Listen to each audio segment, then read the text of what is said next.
जय हिंद साथियों। इस लॉकडाउन के दौरान बहुत सारी पीड़ा, बहुत सारी तकलीफें खासतौर से इस देश के मजदूर वर्ग की देखने को मिली, प्रवासी मजदूरों की देखने को मिली। और वो हृदय विदारक दृश्य देख के आपका दिल दहल जाएगा, जिसमें एक छोटा सा बच्चा अटैची के ऊपर सोता हुआ चला जा रहा है, या फिर 16 लोगों की जान पटरी पे चली गई। वो 150 रोटियां और एक टिफिन में चटनी लेके निकले थे। या फिर जो 42 अलग अलग जगहों पे लोगों की अब तक जो जानकारी मिली है कि 42 लोगों की अब तक आधिकारिक तौर पे रास्ते में चलते हुए हाईवेज के ऊपर डेथ हो गई।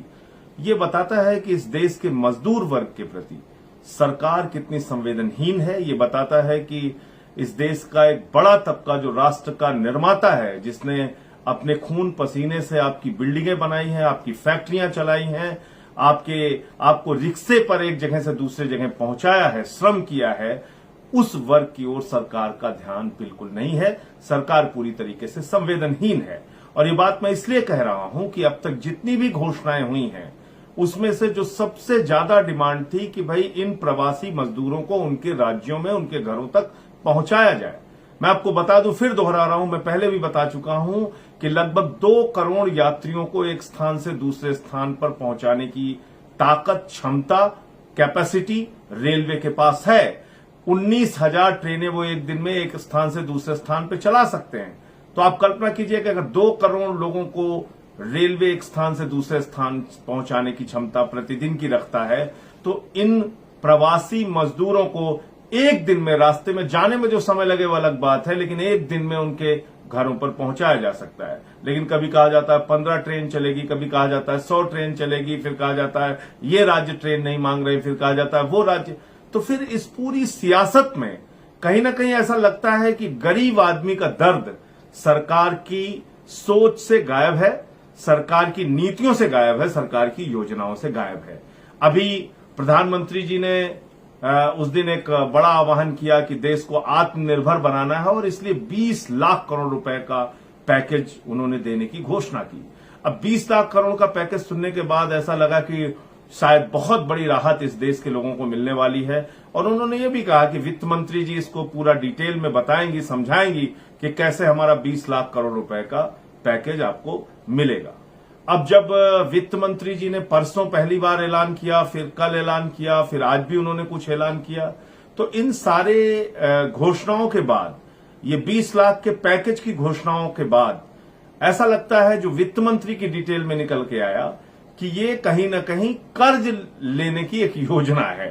सरकार कर्ज देने की एक योजना लेकर सामने आई है। हर वर्ग को सिर्फ कर्ज देने की बात कह रही है। डायरेक्ट बेनिफिट यानी सीधा लाभ मजदूरों को, किसानों को, पीड़ित वर्ग को इस पूरी घोषणा में देने की बात नहीं की गई है। उनको अगर आप देखेंगे कि उनको अगर कोई सीधा लाभ देने की बात कही गई है, तो वो क्या कही गई है आपको जानना चाहिए। कहा गया कि हम 5 किलो आटा या 5 किलो चावल, अगर आप आटा लेंगे तो चावल नहीं मिलेगा, चावल लेंगे तो आटा नहीं मिलेगा, इस बात को समझ लीजिए। 5 किलो आटा या 5 किलो चावल पहले उन्होंने घोषणा की थी कि 3 महीने तक देंगे, अब 2 महीने उसमें और जोड़ दिया है एक व्यक्ति को, और एक परिवार को 1 किलो दाल वो महीने का देंगे। आप मुझे बताइए, 5 आदमी का अगर परिवार है तो उसको 1 किलो दाल में कैसे पूरे महीने का वो गुजारा कर सकता है? ये सरकार की घोषणा है। फिर उन्होंने कहा कि जनधन योजना में 500-500 रुपए सरकार की ओर से डाला जाएगा। फिर अभी उन्होंने कुछ पैसे देने की बात कही है प्रधानमंत्री केयर्स के जो फंड है उसके माध्यम से। तो कुल मिलाकर जो गरीब के लिए घोषणा है उसमें सिर्फ और सिर्फ एक दिखावा मात्र है, उसमें उनके लिए कुछ भी सीधे तौर पे करने की बात नहीं कही गई है। कल वित्त मंत्री जी ने फिर से कहा कि भाई 50 लाख रेहड़ी पटरी वालों को, पहली बात तो रेहड़ी पटरी वालों की संख्या बहुत बड़ी है इस देश में, वो करोड़ों की संख्या में है। मतलब कोई कहता है 10 करोड़, कोई कहता है 15 करोड़, लेकिन 50 लाख तो कतई नहीं है। तो उन्होंने कहा कि साहब 50 लाख जो रेहड़ी पटरी वाले हैं उनको हम 10-10 हजार रुपए का कर्ज देंगे। कर्ज कोई सहायता नहीं होती, कर्ज के ऊपर इंटरेस्ट भी लगता है और उसकी वापसी भी करनी होती है। अब आप बताइए कि 10,000 रुपए का कर्ज देके आप कौन सी राहत रेहड़ी पटरी वाले लोगों को दे रही हैं। किसानों की बात अगर हम करें तो जिन किसानों की सब्जियां बर्बाद हो गई इस लॉकडाउन के दौरान, जिन किसानों को उनके उपज का मूल्य उनको नहीं मिल रहा है, उनके धान का, उनके गेहूं का उनको मूल्य नहीं मिल रहा है, जिन किसानों को अपने फल, अपनी सब्जियां, अपने फूल जिसकी वो खेती करते थे वो बर्बाद करना पड़ा, नष्ट करना पड़ा, उनको दूध अपने नष्ट करने पड़े क्योंकि उसकी मांग बाजार में खत्म हो गई थी। तो जो किसान इतना पीड़ित था उसको सीधे तौर पे सरकार की ओर से कोई मदद देने की बात कही गई क्या? बिल्कुल नहीं कही गई। और आप देखिए कि क्या क्या घोषणाएं उनके द्वारा की गई हैं। कहा गया कि हम 3 लाख करोड़ रुपए एमएसएमई सेक्टर को कर्ज देंगे। एमएसएमई सेक्टर का मतलब लघु, मध्यम और कुटीर उद्योग जो हैं, जिसकी इकाइयां लगभग 6 करोड़ हैं हिंदुस्तान में, उसको कहा गया वित्त मंत्री जी के द्वारा कि हम 3 लाख करोड़ रुपए का कर्जा देंगे। अब मुझे जरा बताइए कि लघु कुटीर उद्योग चलाने वाले जो लोग हैं वो अपना उद्योग कब चलाएंगे? वो मजदूर को कब रखेंगे? वो मजदूर को रख के अपनी फैक्ट्री चला के पैसा कब देंगे?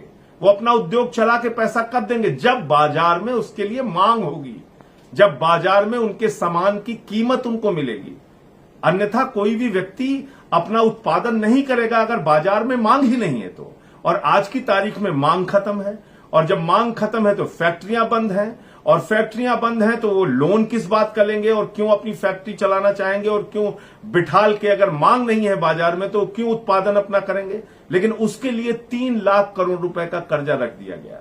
और आपको मैं बता दूं कि पिछले जब से लॉकडाउन लगा है उस समय बैंकों से कोई कर्ज ले नहीं रहा था, तो बैंकों ने अपना पैसा आरबीआई को वापस कर दिया। आरबीआई के पास लगभग 8 लाख करोड़ रुपए बैंकों के पहुंच गए हैं, तो वो कर्ज इनको बांटना ही है। अब ये कह रहे हैं कि हम बगैर गारंटी के हम लोन 3 लाख करोड़ रुपए लघु कुटीर उद्योग के एमएसएमई सेक्टर के लिए हम लोग देंगे।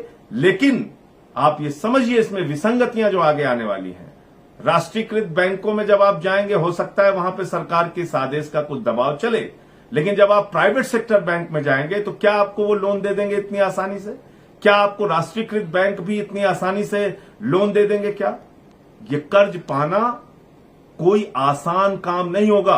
उसके लिए कितने पापड़ बेलने पड़ेंगे, कितने चक्कर आपको लगाने पड़ेंगे, आप हैरान हो जाएंगे उस बात को लेके। और कर्ज देना किसी मर्ज का इलाज नहीं है। कर्ज एक इनडायरेक्ट सहायता हो सकती है, एक घुमा फिरा के सहायता हो सकती है, लेकिन सीधी मदद नहीं है। अगर बाजार में मांग क्रिएट करना है, अगर आदमी के अंदर खरीद की क्षमता पैदा करना है, तो आपको सीधे तौर पर किसी भी व्यक्ति के खाते में पैसा डालना होगा। वो 10,000 हो, 15,000 हो, 20,000 हो, जो भी आप तय करें, लेकिन आपको सीधे डायरेक्ट बेनिफिट किसी भी व्यक्ति के खाते में देना पड़ेगा। तब उसका जीवन पटरी पे आ सकता है, तब बाजार में मांग बढ़ सकती है, और तब उत्पादन के लिए फैक्ट्रियां चल सकती हैं, और तब ही अर्थव्यवस्था हमारी पटरी पर आ सकती है। अन्यथा ये सब सिर्फ एक हवाई बातें होंगी, एक दिखावा की बातें होंगी। जो 3 लाख करोड़ रुपए का कर्जा देने की बात खुद वित्त मंत्री जी ने कहा, उसमें वित्त मंत्री जी ने कहा, निर्मला सीतारमण जी ने, कि 3 लाख करोड़ के इस कर्ज से 45 लाख इकाइयां लाभान्वित होंगी। यानी 45 लाख इकाइयों को जो एमएसएमई सेक्टर में है उनको फायदा होगा, जबकि एमएसएमई सेक्टर में 6 करोड़ इकाइयां हैं। यानी 5 करोड़ 55 लाख इकाइयों के लिए खुद वित्त मंत्री जी कह रही हैं कि उसके लिए कोई बहुत बड़ी योजना नहीं है। और लगभग 20-30 हजार करोड़ रुपए का बजट तो आपने ऐसा रख दिया है, ऐसा लोन देने की बात आपने कही है जो एनपीए हो चुका है जिन कंपनियों का, जिन इंडस्ट्रीज का, जिन इंटरप्राइजेस का, और जो स्ट्रेस्ड हैं यानी दबाव में हैं और जिनका एनपीए हो चुका है, उन कंपनियों को भी लोन देने की बात सरकार की ओर से कही गई। मेरा सवाल सबसे बड़ा यह है कि भाई आप बताइए, आप 10.5 लाख करोड़ रुपए का अब तक एनपीए हो चुका है हिंदुस्तान में। एनपीए का मतलब बैंकों में जो हमारा आपका पैसा जमा था, हमारी आपकी गाढ़ी कमाई का पैसा जमा था, किसानों का, मजदूरों का, कर्मचारियों का, छोटे व्यापारियों का, वो पैसा बैंकों से उठा के चंद उद्योगपतियों को दे दिया गया। अडानी को, अंबानी को, बड़े बड़े पूंजीपतियों को वो पैसा दे दिया गया। नीरव मोदी को, मेहुल चोकसी को, इन सबको, विजय माल्या को, इन सबको वो पैसा दे दिया गया और उन्होंने वो 10.5 लाख करोड़ रुपए बैंकों को वापस नहीं किया। याद कीजिएगा, ये किसी नेता का पैसा नहीं है, किसी सरकार का पैसा नहीं है, किसी मंत्री, किसी प्रधानमंत्री, किसी मुख्यमंत्री का पैसा नहीं है। इस देश के लोगों की गाढ़ी कमाई का पैसा वो बैंकों में रखा गया, जमा किया गया और वही पैसा उठा के इन चंद पूंजीपतियों को दिया गया और उन पूंजीपतियों ने आपका 10.5 लाख करोड़ रुपए डुबा दिया। 10.5 लाख करोड़ रुपए डुबा दिया, वो पैसा वापस नहीं किया। तो सरकार क्या कहती है? सरकार कहती है हमने उसका राइट ऑफ कर दिया। अब इस पे भी एक बहस देश के अंदर चलती है कि अरे भाई ये तो राइट ऑफ है, माफ थोड़ी है। संजय सिंह जी आप तो कहते हैं माफ कर दिया, माफ कर दिया। माफ नहीं किया साहब, राइट ऑफ किया है। अब ये राइट ऑफ कितना किया है? अब तक 2.5 लाख करोड़ रुपए, पिछले साल का आंकड़ा है कि इन्होंने पूंजीपतियों का 2.5 लाख करोड़ रुपए, पिछले साल आंकड़ा सुनिएगा, 2.5 लाख करोड़ रुपए पिछले साल इन्होंने पूंजीपतियों का राइट ऑफ किया। और इस साल जो अभी खबरें आई हैं उसमें 68,000 करोड़ रुपए चंद पूंजीपतियों का राइट ऑफ किया। यानी कि नीरव मोदी, मेहुल चौकसी जैसे तमाम पूंजीपतियों का पैसा राइट ऑफ किया गया है। अब राइट ऑफ और माफ की जो बीजेपी एक नकली बहस चलाती है उसकी सच्चाई भी मैं आपको बताना चाहूंगा। और राइट ऑफ का मतलब होता है बैंक के खाते से इन लोगों का नाम हटा देना। राइट ऑफ का मतलब होता है कि अगर आपने 4 साल तक बैंकों का कर्जा ठीक ढंग से नहीं चुकाया है तो उसके बाद बैंक आपका नाम बैंक के खाते से कर्जदार की सूची से हटा देते हैं अपनी बैलेंस शीट ठीक करने के लिए। लेकिन उसकी असलियत आगे क्या है? जो ये कहते हैं कि हमने माफ नहीं किया, राइट ऑफ किया। राज्यसभा में भारत सरकार का दिया गया उत्तर है जिसको मैं कोट कर रहा हूं। उनसे पूछा गया कि अरे भाई आप ये बताइए कि जितने लोन अब तक आपने राइट ऑफ किए हैं उसमें आपने रिकवरी कितनी की है, वापसी कितनी की है? तो सरकार ने बताया है, राज्यसभा के अंदर उत्तर दिया है कि साहब हमने 10.7% पैसा रिकवरी की है, वापसी किया है। यानी मतलब आप समझ गए कि अगर आप 20 लाख रुपए का कर्जा लेते हैं तो सिर्फ और सिर्फ 2 लाख रुपए सरकार वापस कर पाई है, 18 लाख रुपए वापस नहीं कर पाई है। अगर आपने 10 लाख करोड़ रुपए का कर्जा राइट ऑफ किया है तो इसका मतलब उसका मात्र 10% यानी 1 लाख करोड़ रुपए वापसी आया है, 9 लाख करोड़ रुपए वापसी नहीं आया है, 9 लाख करोड़ रुपए डूब गया है। तो ये एक प्रकार से माफ हो गया कर्जा। ये राइट ऑफ कह के जो मूर्ख बनाने का काम करते हैं, 90% पैसा तो वापस आता ही नहीं। अगर ऐसे ही राइट ऑफ करना है तो जो किसानों ने कर्जा ले रखा है उनका भी राइट ऑफ कर दो, उनका भी नाम बैंक के खाते से हटा दो। मजदूरों ने जो कर्जा ले रखा है उनका भी नाम खाते से हटा दो, बैंक के खाते से, उनका भी राइट ऑफ कर दो। छात्रों का पैसा राइट ऑफ कर दो, छोटे व्यापारियों का पैसा राइट ऑफ कर दो। उनका कर्जा माफ करने की बात आती है तो उनके लिए आपके पास पैकेज नहीं है। उनको रेल का किराया देने की बात आती है तो उनके लिए आपके पास 15% भी किराया देने के लिए पैसा नहीं है। उनको पैकेज देने की बात आती है तो उनको आप बस से, ट्रेन से पहुंचा नहीं सकते, उनके खाते में सीधा पैसा नहीं दे सकते। लेकिन जब आप इन पूंजीपतियों की बात करते हैं, यानी जो सरकार का अब तक की जो इनकी घोषणा है, उस 20 लाख करोड़ रुपए के घोषणा के अंदर जो अब तक इन्होंने घोषणा की है, कुछ घोषणाएं अभी बाकी भी रह गई हैं, उसमें मात्र 10,000 करोड़ रुपए आप कह सकते हैं कि देश के गरीबों के लिए रखा गया है।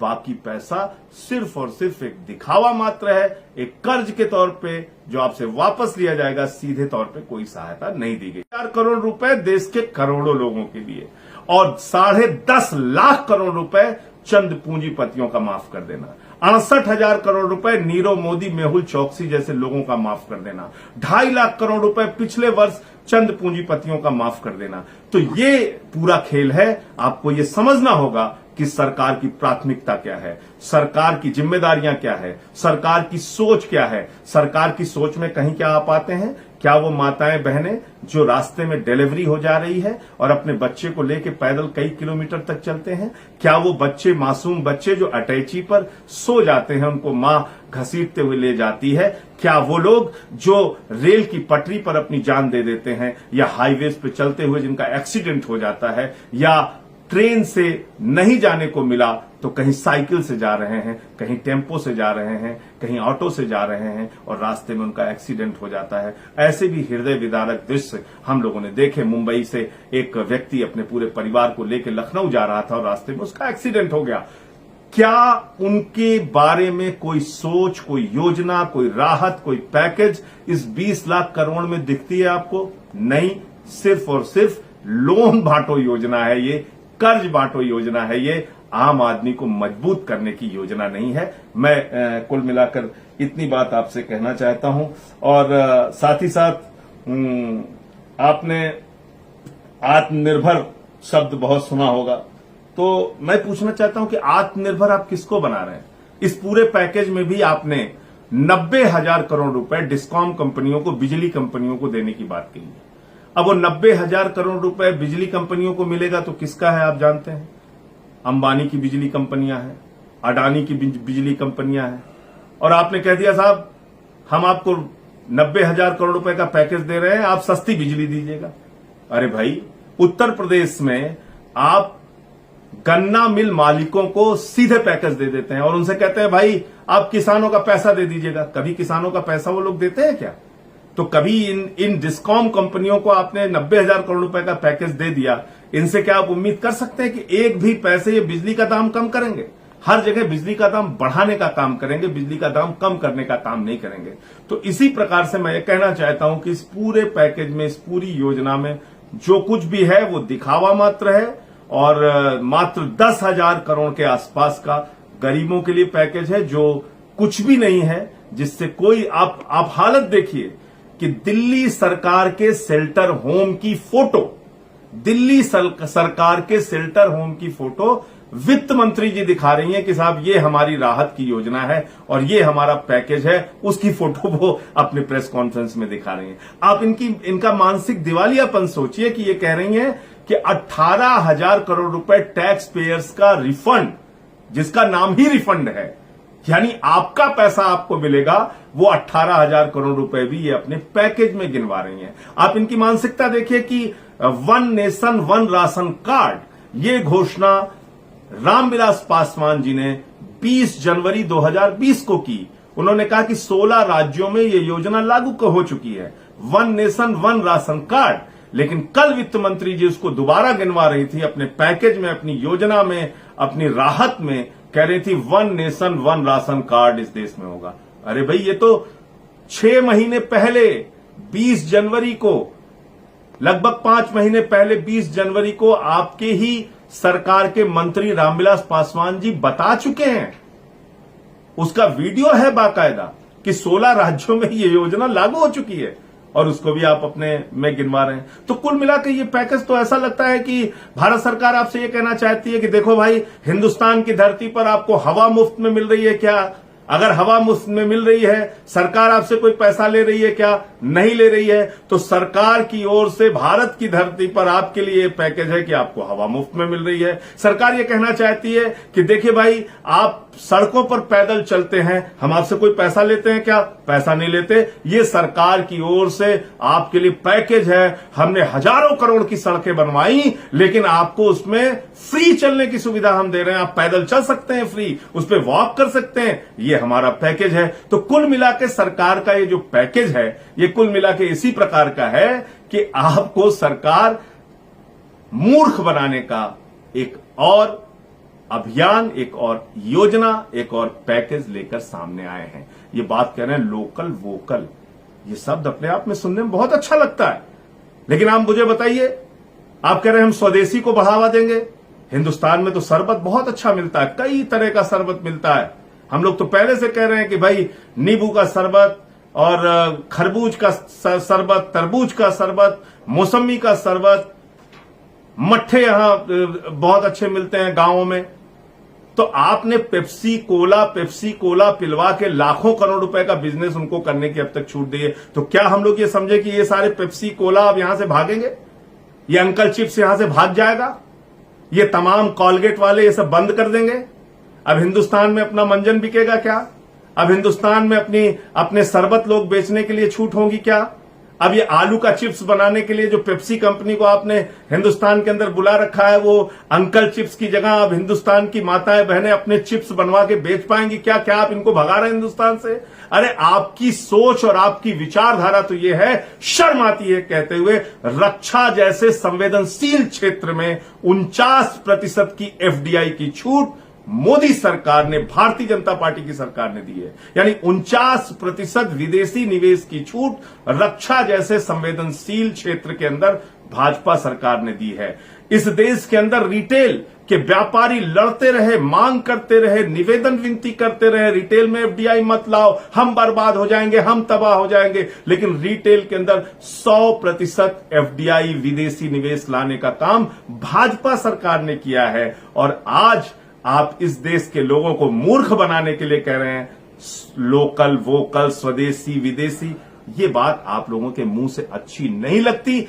आपने इस देश की अर्थव्यवस्था को एक एक करके विदेशियों के हाथ में रखा है, विदेशियों को पूरी तरह से व्यापार की खुली छूट प्रदान की है। और अभी आप सिर्फ और सिर्फ गरीबों के पीठ पर लात मारने का और पेट पर लात मारने का काम कर रहे हैं। ऐसे संकट के समय में भी उत्तर प्रदेश और मध्य प्रदेश के अंदर आपकी सरकारों ने श्रम कानूनों में बदलाव करने की बात कही है। श्रम कानूनों में बदलाव करके सरकार कह रही है, योगी की सरकार कह रही है, शिवराज की, कि अब 8 घंटे की जगह 12 घंटे मजदूरों से काम करा लो, हम आपसे पूछेंगे नहीं। कोई इंस्पेक्टर आपकी जांच करने नहीं जाएगा। जितना मर्जी श्रमिकों का शोषण कर लो, खुली छूट है, पैसे कमाओ, मजदूरों का शोषण करो। तो यानी मजदूर सड़क पर चलने के लिए मजबूर, मजदूर पटरी पर चलने के लिए मजबूर, मजदूर श्रम कानूनों के अंदर पीठ पर लात झेलने के लिए मजबूर।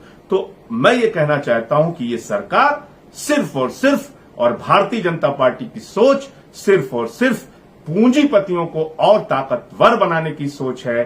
पूंजीपतियों के लिए 10 लाख करोड़ रुपए का कर्ज माफ कर दिया जाता है। पूंजीपति 10 लाख करोड़ रुपए का कर्ज लेकर उड़ जाते हैं, लेकिन गरीब आदमी के खाते में 10,000 रुपए भी राहत देने के लिए सरकार तैयार नहीं है। ये 20 लाख करोड़ का पैकेज मात्र दिखावा है, कर्ज बांटने की योजना है।